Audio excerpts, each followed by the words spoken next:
Oh, here's Professor Noam Chomsky. Hello. Now we can see you. We have been in great anticipation of your arrival. So welcome, everybody, to Professor Chomsky. Can you hear us? Yes, I can hear.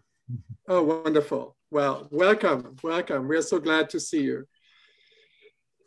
We already started with an introduction by the Drivers Cooperative, which is a digital cooperative in New York City that is competing with Uber.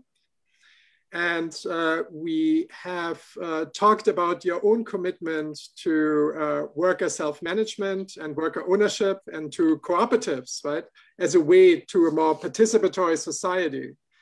So we were just curious to see where you see sort of, I guess, historical references for this work, that all these people here, there are several hundred people in this call waiting to hear from you and to make these connections, I think would be a really helpful step for us. Okay. So you ready for me to get started? Yeah, please, just okay. Feel free. Yeah. Glad to be with you. Should make it clear that I am in no position to discuss the actual work that the groups are doing on shared economy.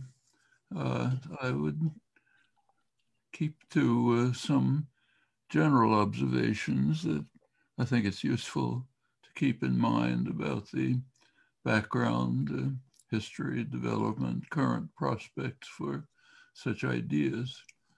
So let's start by Antonio Gramsci, writing from Mussolini's prison cell, labor activist whose work was mostly involved in worker-owned, self-managed workers' enterprises, left social theorist.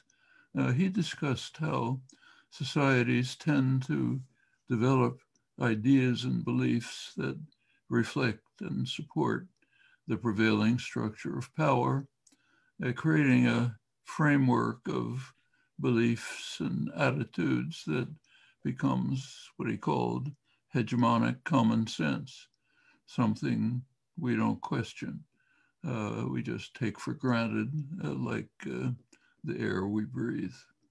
Now that tendency has, of course, been recognized before, was a major thesis of Marxist thought, had much deeper origins in modern thought. One of the most interesting is David Hume, the great philosopher David Hume, 18th century. He wrote one of the first major works in what we now call political science, is on the first principles of government. And he opens it in the first paragraph by writing that, I'll quote him, says, he finds nothing more surprising than to see the easiness with which the many are governed by the few, and to observe the implicit submission with which men resign their own sentiments and passions to those of their rulers. When we inquire by what means this wonder has brought about, we shall find that as force is always on the side of the governed, the governors have nothing to support them but opinion. 'Tis therefore on opinion only that government is founded, and this maxim extends to the most despotic, most military governments, as well as to the most free and most popular. It's far more significant in the countries that are most free and most popular, where the art of what Walter Lippmann called manufacturing consent has reached its apogee, its most sophisticated application, since direct force is less available. Well, I think all of these thoughts merit careful attention.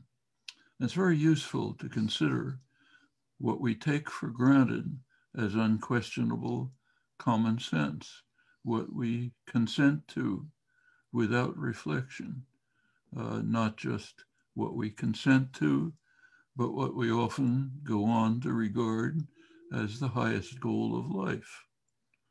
So in today's world, one of the highest goals in life is having a job. The best advice that one can give to a young person is to prepare to find employment. That is, to prepare to spend your waking life in servitude to a master.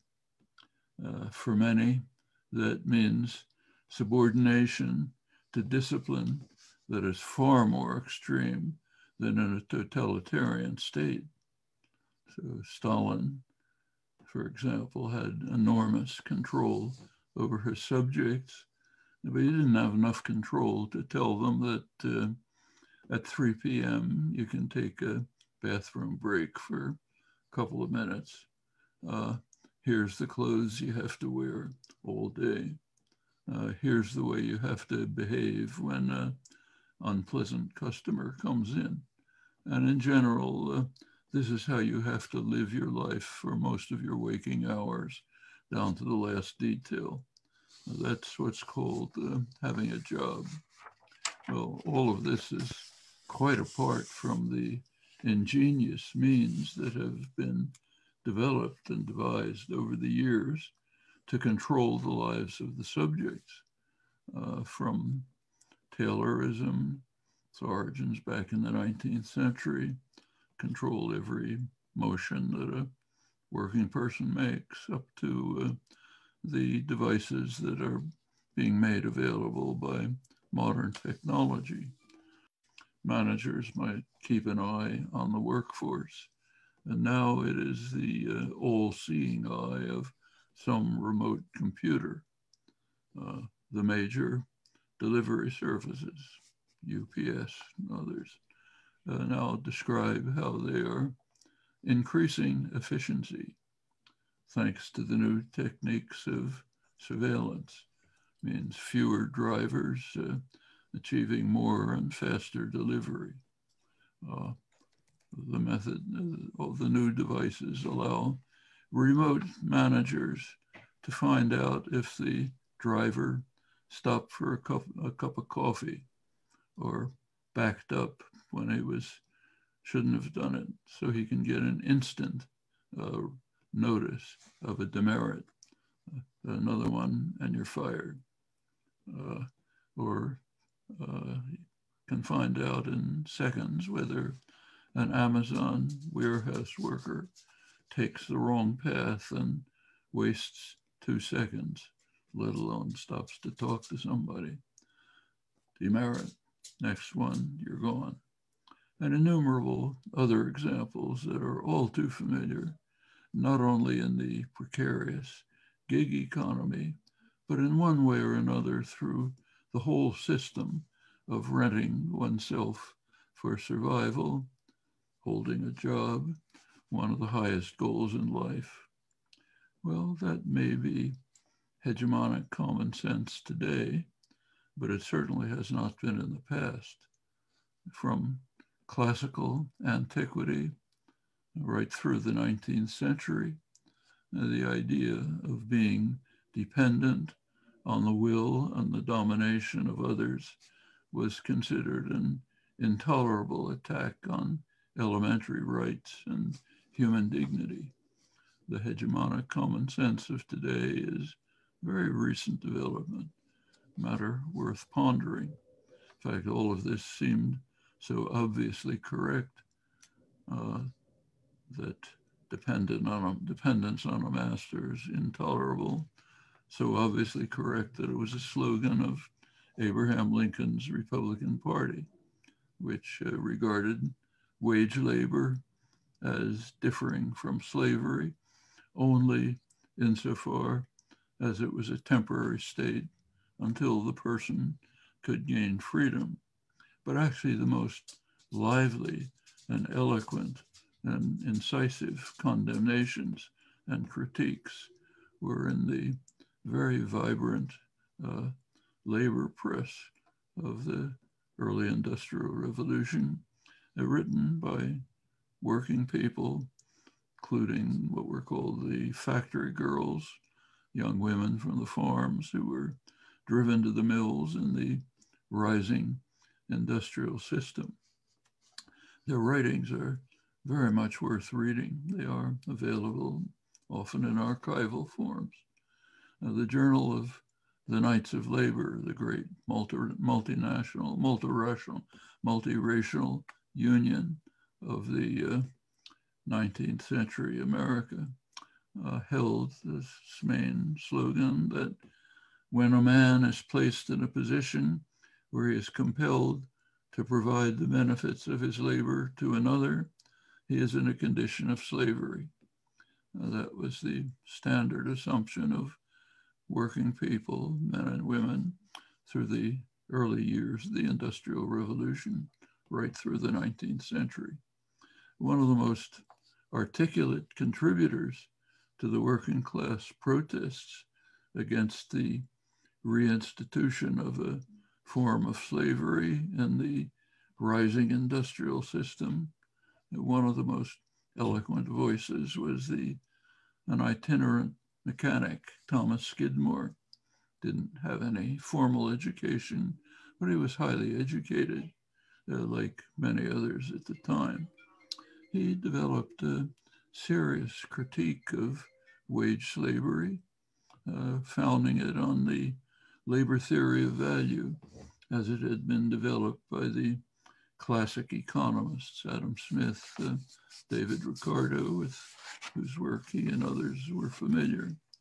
And on that foundation, he defined slavery as, in his words, being compelled to labor while the proceeds of that labor is taken by others, and went on to argue at length that no matter how property rights are attained, they are illegitimate if they're used to make some dependent on others, allowing some to appropriate to themselves the labor of others.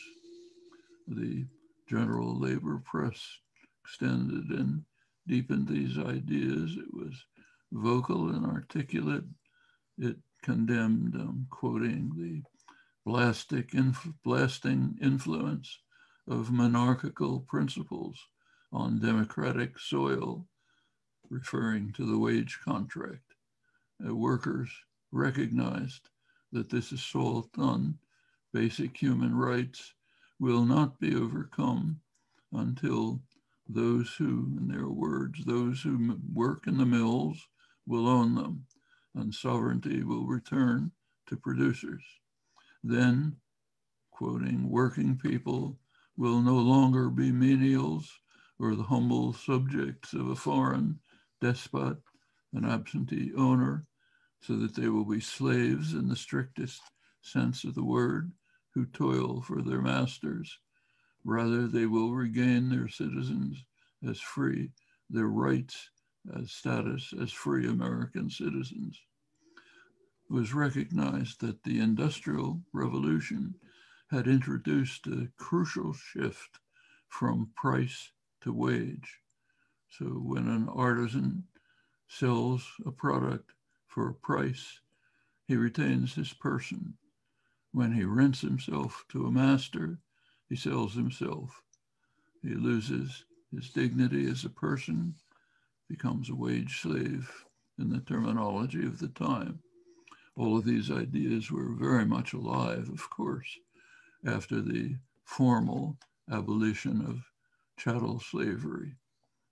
I stress formal because it was quickly reinstituted in 1877 as a new form of slavery, which lasted pretty much into the 1930s and was the basis for the second industrial revolution in the South. Legacy still remains. But in that context, the notion of wage slavery became very prominent. How is it different from chattel slavery? Well, the idea that productive enterprise should be owned by the workforce was pretty common coin all the way through the 19th century, and not just by Karl Marx and other left intellectuals, but also by the major exponents of classical liberalism. The idea was part of the classical liberal tradition of the time. One person who's brought this out eloquently in his recent work is David Ellerman in his studies of what he calls neo-abolitionism. He mentions John Stuart Mill, the most prominent classical liberal figure of the 19th century, one of the great modern intellectuals. Mill argued that, I'm quoting him, the form of association which, if mankind continues to improve, must be expected to predominate is the association of the laborers themselves on terms of equality, collectively owning the capital with which they carry on their operations, working under managers electable and removable by themselves. In other words, democracy in the workplace. That's the form of association to which the human species will ascend if it continues to improve, according to the doctrines of 19th century classical liberalism. It's a concept that has very solid roots in the ideas that animated classical liberal thought from its earliest days, from John Locke, Adam Smith, and others. Some of the most eloquent and forceful development of these ideas was in the writings of Wilhelm von Humboldt, who was one of the founding figures of classical liberalism, also the founder of the modern research university. His words are worth thinking about, reading and thinking about carefully. They're far-reaching in their import. Humboldt held that freedom is the necessary condition without which even the most soul-satisfying occupation cannot produce any wholesome effects. Whatever task is not chosen by a man's free will, whatever constrains or even guides him, does not become part of his nature. It remains forever alien to him. If he performs it, he does it not with true humane energy, but with mere mechanical skill. Ideas, incidentally, which Humboldt also applied to the educational system in a manner which follows quite directly from the same thoughts. He went on to say that under the condition of freedom from external control, all peasants and craftsmen can be transformed into artists. That is, people who love their craft for its own sake and refine it with their self-guided energy and inventiveness, and who in so doing cultivate their own intellectual energies, ennoble their character, and increase their enjoyments. This way, humanity would be ennobled by the very things which now, however beautiful they might be, degraded. This urge for self-realization is man's basic human need from childhood, as distinct from mere animal needs. One who fails to recognize this ought justly to be suspected of failing to regard human nature as what it is and of wishing to turn men into machines.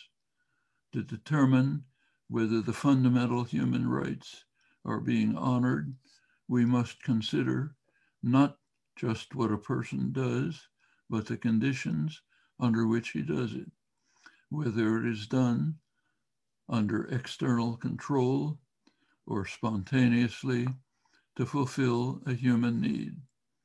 If an artisan produces a beautiful work on command, we may admire what he does, but we despise what he is, an instrument in the hands of others, not a free human being. Adam Smith developed a very sharp critique of division of labor, not what he's famous for. In fact, it's interesting that in the bicentennial edition, Chicago edition of Adam Smith, the scholarly edition, there isn't even an index entry for Smith's sharp critique of division of labor, but it's there, and it's founded on the same principles. Smith argued that a person who performs the same task over and over on command will become as stupid and ignorant as a human being can be, an outcome that must be prevented by government action in any civilized society. Only work that is freely undertaken, using and enhancing one's own creative powers, is an acceptable social condition. And that's the foundation of classical liberal thought. It's a very short step from these principles to the idea of control of all institutions, all communities, within a framework of free association, federal free organization through agreed voluntary associations. Now, that's the general style of very wide range of thought, including the main socialist traditions, the left anti-Bolshevik Marxists, a much current activist work today of people seeking to gain control over their own lives and fate. There's a proliferation of worker-owned enterprises in the old Rust Belt in the United States, deindustrialized by neoliberal globalization in the interests of short-term profits of bankers and investors, spread of cooperatives, localization of agriculture, and many other initiatives of mutual aid, with the long-term goal of creating the kind of cooperative commonwealth that was the explicit ideal of working people and farmers through the early industrial revolution. Labor activists of the 19th century, late 19th century, warned of what they called the new spirit of the age, gain wealth, forgetting all but self. There have been massive efforts to instill this pernicious doctrine in people's heads. The huge advertising and marketing industries spend hundreds of billions of dollars a year to achieve this goal. Much of intellectual culture and education is directed to it, and all quite consciously. If you read the press of the highly class-conscious business world, it warns of what they call, quoting it now, the need to engage in the everlasting battle for the minds of men, to indoctrinate people with the capitalist story so deeply that they repeat it reflexively without thought. It should become common sense, mere common sense, to extol the merits of subordinating oneself to a master for one's waking life, to live a life of servitude to some foreign force. All of this was well understood by working people in the 19th century. In fact, workers in late 19th century New York warned that a day might come when wage slaves will so far forget what is due to manhood as to glory in a system forced on them by their necessity and in opposition to their feelings of independence and self-respect. They expressed their hope that that day would be far distant. In Gramscian terminology, they hoped to be able to block the efforts to instill a new hegemonic common sense in which workers would not only accept, but in fact glory in a system that turns them into menial and humble servants, as they put it, wage slaves under tight control, abandoning their independence for the larger part of their lives.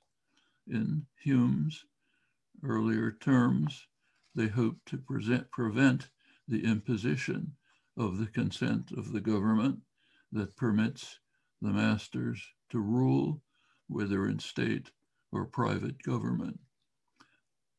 Same ideas, I should mention, relate to the general intellectual culture, not just the submission to a master for most of one's life. It's a topic that George Orwell wrote about it in Suppressed Work that you probably didn't read. Everyone has read Animal Farm, of course, but not very many people have read the introduction to Animal Farm, which was not published. It was discovered in Orwell's papers 30 years later. The introduction to Animal Farm is directed to the people of England. It says, this work is, of course, a satire on the totalitarian enemy, but the people of England shouldn't feel too self-righteous about it, because in free England, in his words, ideas can be suppressed without the use of force. His title of his work is called Literary Censorship in England, in Free England. And he gives a number of examples and a few sentences of explanation. And one reason, he says, is that the press is owned by wealthy men who have every reason to want certain ideas to be suppressed. But the second and more interesting idea is essentially Gramscian. If you've had a good education, you've gone to Oxford and Cambridge, you have instilled into you the understanding that there are certain things it just wouldn't do to say. We can add wouldn't do to think. That's manufacture of consent in the modern sophisticated term, the foundations of the liberal theories of democracy by Walter Lippmann, Harold Lasswell, founder of modern political science, all good Roosevelt, Wilson, Roosevelt, Kennedy liberals whose view was very much like that of the men who called themselves the men of best quality in the 18th century, the rabble, 17th century. The rabble have to be suppressed. It's none of their business to become involved in public affairs. They're too stupid and ignorant, as Reinhold Niebuhr put it.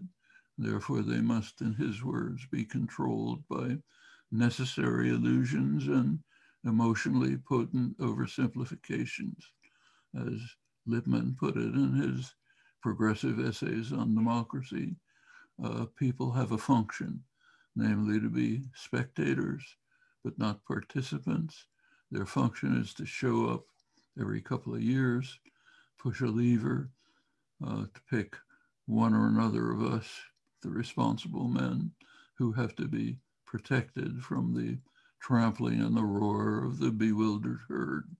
That's liberal, progressive, democratic theory in the modern period, traces far back to the suppression of the common people in the English Revolution, and in fact to the US Constitution, which was, the Constitution, of course, was written by a small number of wealthy men, mostly slave owners, who nobody else could spend a summer in Philadelphia in those days. And the Constitution was, actually its essence is captured in the title of the leading scholarly work on the Constitutional Convention, Michael Klarman's book, a Harvard professor, called The Framers' Coup, a Coup Against Democracy. The leading framer, James Madison, understood that the public had to be kept out of governing the country. They had to stop the threat of democracy that the public wanted. Therefore, there was a coup carried out by the framers to ensure that democracy wouldn't function. In Madison's design, power was primarily in the Senate, unelected, not elected till 20th century, picked by elites. The Senate was to represent, as Madison put it, the wealth of the nation, those who recognize the rights of property owners and who understand that a prime goal of government is to protect the minority of the opulent against the majority. That's the essence of the Constitution. In Madison's defense, we should say that he was basically pre-capitalist in mentality. He assumed that the wealthy men would be the Roman gentlemen in the mythology of the day, dedicated to labor for the common good with no self-interest. Should say that Adam Smith at the same time had a much sharper eye. Smith described the existing situation in words that we can easily translate into today. He wrote in Wealth of Nations, 1776, that the merchants and manufacturers of England are the masters of mankind, and they use their power to ensure they become the principal architects of government policy, which they design to ensure that their own interests are very well attended to, no matter how grievous the impact on others, including the people of England, but of primarily those who are subject to what he called the savage injustice of the Europeans, referring particularly to the British destruction and deindustrialization of India at the time. That was Adam Smith. Again, the terms are easily translatable today. I should say that it didn't take long for Madison to recognize the same truisms. In 1792, he wrote an eloquent letter to his friend Thomas Jefferson, bemoaning the collapse of the experiment, quasi-democratic experiment that he had designed. He said, power has been taken over by the stock jobbers, Wall Street in our terms. The stock jobbers have become the tools and tyrants of government, overwhelming government by their combinations and benefiting from government's largesse. Very easy to translate that into 21st century terms. Many things in one form or another remain constant, including bitter class war waged by the highly class conscious property owning capitalist classes. Well, going back to the 19th century, in very sharp reaction to these efforts to impose submission to the masters, there were very important rising movements of working people, radical farmers in what was then, of course, largely an agrarian society. The farmers' movements began in Texas, moved up to Kansas, Oklahoma, Midwest generally, included most of the farmers, that's most of the working population. This is what was called the populist movement, not populism in the modern sense. This is traditional populism, radical democratic populism. They were dedicated to solidarity, mutual aid.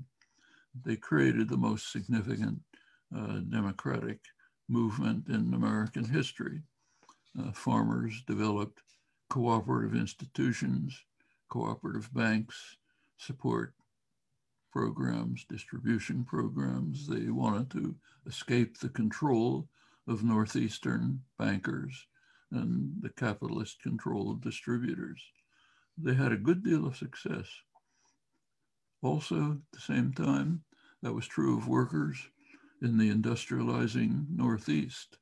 So in industrial areas of Western Pennsylvania, cities were run by democratically elected working class groups, instituted policies leading towards the cooperative commonwealth that was their joint ideal. There were efforts to link the major labor movement, the Knights of Labor, and the radical farmers of the populist movements. They were defeated, mostly by force and violence. The United States has an unusually violent labor history, much worse than comparable countries. It's to a very large extent a business-run society with a very highly class-conscious business class. But the battle is never over. There are setbacks, there's violent repression, intense efforts to beat these ideas of independence and dignity and self-respect out of people's minds, but the struggle goes on constantly. In the United States, it's been very striking in recent years. During the recent neoliberal years, escalating under Reagan, independent farming has been decimated. U.S. agricultural production has tripled since World War II. The number of independent farms has shrunk by 2/3.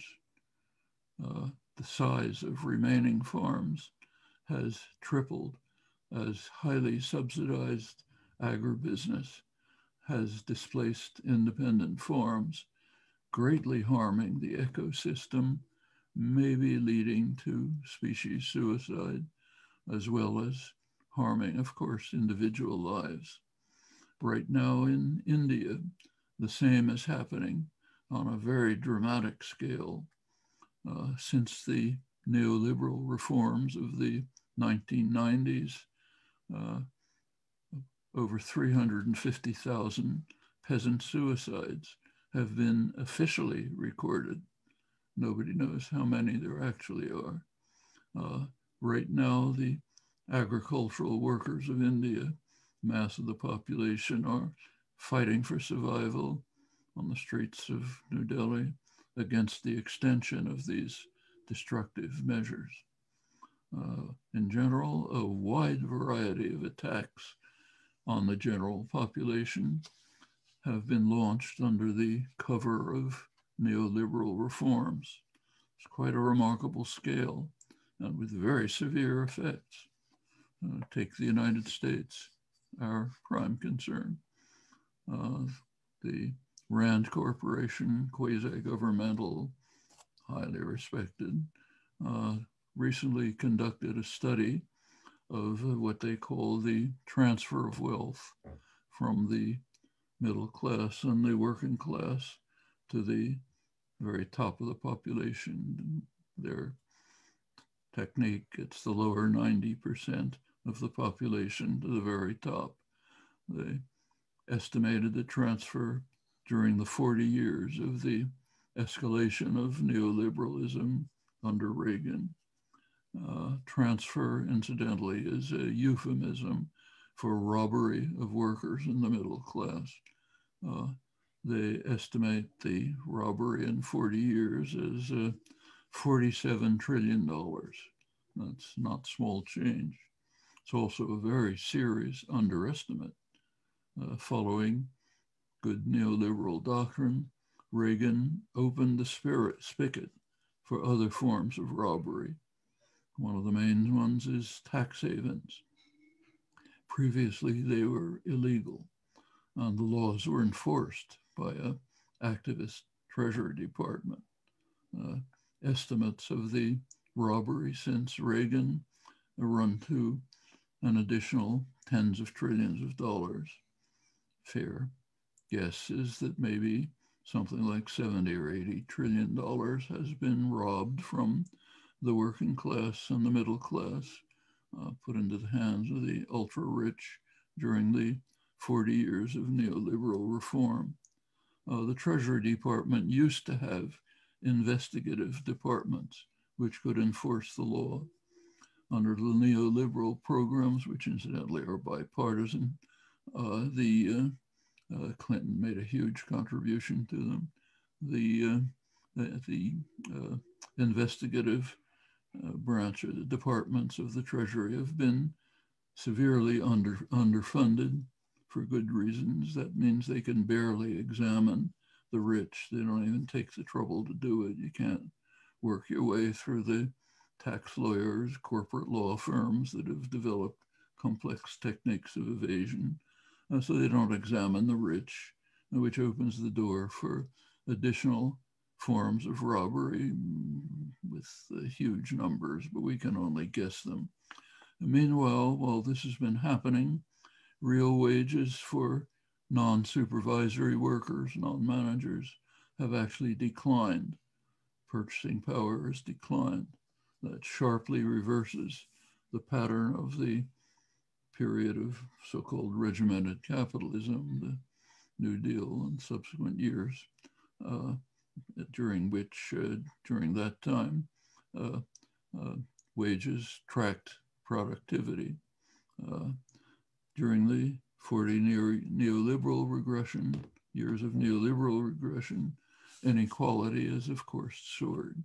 Now, the top 0.1% of the population, not 1%, 0.1%, have doubled their wealth from 10% to a colossal 20% of total wealth.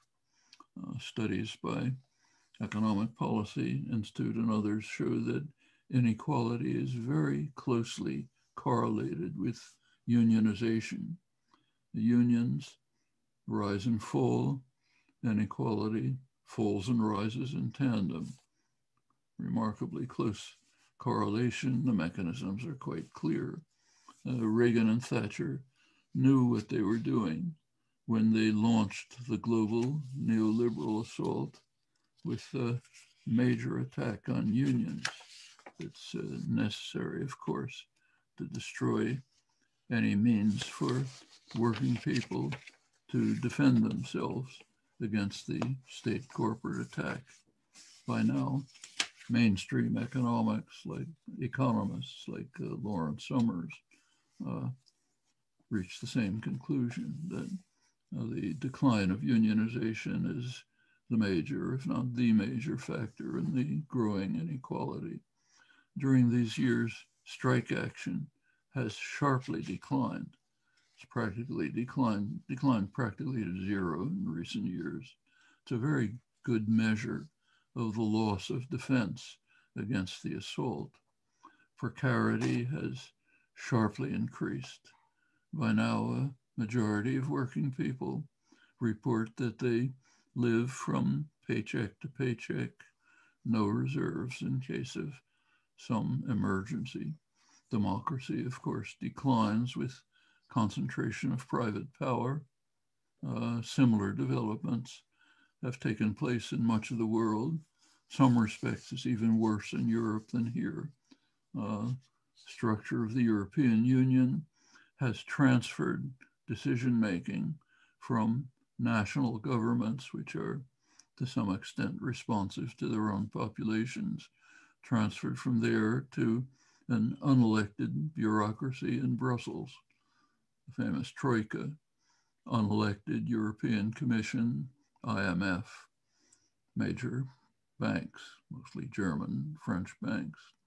Of course, you can guess what kind of policies follow, including the highly destructive austerity policies. We're now seeing other examples in the incapacity to deal with the epidemic. This has deeply embittered the population. It's led to anger, resentment, breakdown, collapse of the traditional parties. They barely exist anymore. The rise of fertile terrain for the rise of demagogues of the Trump style, comparable ones in Europe, Modi in India, others who can use the opportunity, the breakdown to impose deeply authoritarian and destructive policies. Well, that's the great achievement of the neoliberal reforms. There have been periods of regression before. They've been overcome. The tasks are far more urgent now than they were in the past. We're in an unusual period right now. For the first time in history, we're facing threats even to survival of organized human life, and not in the distant future. The increasing threats of global warming and nuclear war should be too familiar to require any review. The threats can be met. Feasible solutions are known to every one of the dire problems that humans face. What is not known is whether human intelligence and human will are capable of grasping the opportunities that exist. Now, they're not going to exist for long. If the opportunities are grasped and pursued, the path is open to a much better world, a world in which ideals of freedom and independence that prevailed for millennia can be revived, carried forward, now not restricted to some, as in the past, but encompassing all. They may be suppressed now, these ideals, but not very deeply, I expect. We may recall Karl Marx's image of the old mole who keeps burrowing below the surface, not very far from the surface, then comes to the surface when the proper circumstances arise and an engaged public can break the fetters of submission and passive conformity. Can happen again. That's the hope for the future. It's in your hands. Thanks.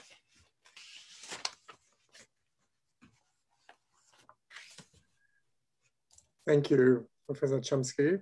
I think I'm handing it to Jerome Warren, who had prepared a very short response. Sorry, I couldn't hear. Thank you very much, Trevor, and thank you so much, Professor Chomsky, for your openness to being here. I was the annoying random citizen who wrote you to wish you well on your birthday and just sort of mentioned this as an aside, and you very graciously responded in the affirmative that you were interested in speaking with us. So thank you for your talk.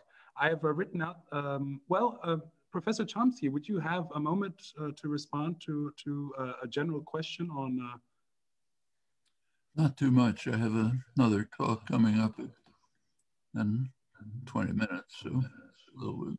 Well, I was going to ask you, I'm in the process of starting a Rudolf Rocker Center in Rudolf Rocker's hometown of Mainz, Germany, to deal with the issues that we've talked about here. And I was going to see if I could get a response from you on the connection between Rudolf Rocker, who I know has made an impact on your life and thinking, and the movement of cooperative values, the movement for platform cooperativism, and generally notions of solidarity, advocacy for immigrant labor, and a wide palette of other issues. If I could just get you to respond to that. That's what's needed, forming of such organizations and communities. Bits and pieces are happening all over the world. If they can coalesce, come together, form a unified movement, very much like what the radical farmers and radical workers in the 19th century sought to do, came close to doing, but not quite. We can proceed now with many victories won at a higher level to try to achieve the same thing. It's not going to be very easy, plenty of barriers, but there's no clear reason why they can't be overcome. There was one really great question that was asked earlier on by Motir Rahman, and he asked about the political franchise, why there is no focus on a notion of an economic franchise. So we have the notion of the political suffrage. We are all allowed to vote. You mentioned, Walter Lippmann and this notion of, we go every 4 years. Why does this notion of democracy not extend to an economic franchise and extend it to the workplace? That's one of the techniques of imposing the kind of consent that Hume was talking about. Of course, it doesn't make any sense. There are private governments, there's a public government. The private governments happen to be almost purely totalitarian. Private corporation is about as close to pure totalitarianism as humans have ever devised. Decisions are made at the very top, major corporations, usually by bankers and investors in Chicago and New York, no particular interest in the enterprise, except making money out of it. That's where the top decisions are made. They're transferred down to various levels of management, down through the levels of management where each follows the orders given from above. At the very bottom, you have people who have the choice between starving and renting themselves for survival. It's called having a job. Hard to imagine a more totalitarian structure. Of course they are. There's absolutely no reason why you shouldn't have democratic control of these institutions, as had been advocated way back, one or another form, back to classical Rome, Cicero, through the days of early and late classical liberalism, through the working class movements of the 19th century, through the left movements of the 20th century, on to the developments that are taking place in scattered but significant ways throughout much of the world. Yes, you should have, we should not accept to submit ourselves to the concept that only public government should have a democratic franchise. And we should recognize the wisdom of what Adam Smith could perceive in the very early days of modern capitalism, what James Madison came to perceive a few years later, that in Madison's words, the financial institutions have now become the tools and tyrants of government, overwhelming government by their power and combinations, becoming what Smith called the principal architects of government policy, and benefiting from the largesses of government. The talk about government is the problem, not the solution, the Reagan slogan, is pure farce. The entire network of private totalitarian capital relies crucially on public largesse. IMF did a study recently, a couple of years ago, of the top American banks, half a dozen top American banks, trying to estimate the source of their profits, came almost entirely from the implicit government insurance policy. Government has an insurance policy for the big banks. In the common term for it is too big to fail. Means you've got a guaranteed insurance policy. That means not only the bailouts, that's only part of it, but the ability to get cheap credit, to take risky and profitable initiatives, because if they go wrong, the public will happily bail you out. All of this amounts to huge amounts of money. IMF estimate was, Bloomberg News tried to estimate it based on the IMF analysis. They estimated maybe $80 billion a year of direct subsidy simply through the implicit insurance policy. That's in part from the enormous subsidies to agribusiness, to the energy system, and so on. So yes, they overwhelm the government with their combinations, and they benefit from its largesse. No reason why any of this should persist. We consent to it because it's become common sense. If you have a good education, as Orwell said, you understand that there are certain things it wouldn't do to say, like what we've just been saying. But there's no reason to accept any of this. It's never been accepted by the mass of the population before. They've always risen up and opposed it, led to many advances. No reason why that can't happen now. So I think the answer to your question is, you're absolutely right. We shouldn't accept it. Hello, Mr. Chomsky. Thank you. I'm sorry, Luis. I want to be respectful of Professor Chomsky's time, and I think he should also have some rest before he gives his next talk.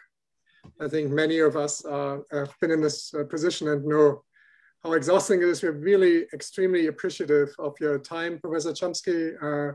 Thank you to Jerome for helping to make this happen. Thank you to everybody at Drivers Cooperative, and thank you for everybody who for such a long time stayed with us initially for our discussion.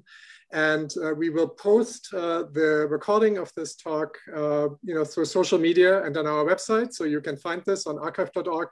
And so I want to thank everybody, also Aman, Badia, and I know that there are many people who will be disappointed, as I can see from your faces, that you don't get to ask this question again, but I think the respect for the speaker is also important. So thank you, Professor Chomsky, and thank you to all of you for joining this event. And we hope to see you soon again. Thank you. Thank you very much.